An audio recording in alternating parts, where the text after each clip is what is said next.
చదవటం, క్యాంపులు వెళ్ళటం, గుళ్ళకి వెళ్ళటం, ఆమె నాకు వంట తయారు చేసి పెట్టడం, ఇది మంచిదని నేను అంటాను.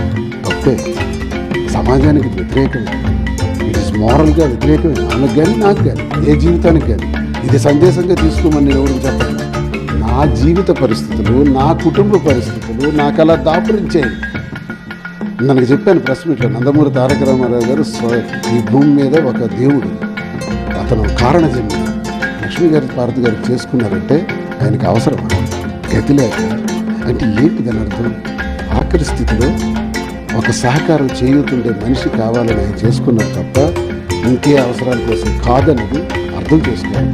అలాగే అతనికి నేను ఉదాహరణ పోల్చుకోవడం కదా, ఆయన దైవస్వరూపం, ఆయన నాకు ఇష్టం, నేను అభిమానం. ఇప్పుడు పరిస్థితులు, పరిణామాలు మీకు అలాంటి సందర్భం తెచ్చాయి, కానీ విషయం సమస్య నుండి బయటపడడానికి ఆఖరి స్థితిలో ఒక సహకారం చేయుతుండే మనిషి కావాలని ఆయన చేసుకున్నారు.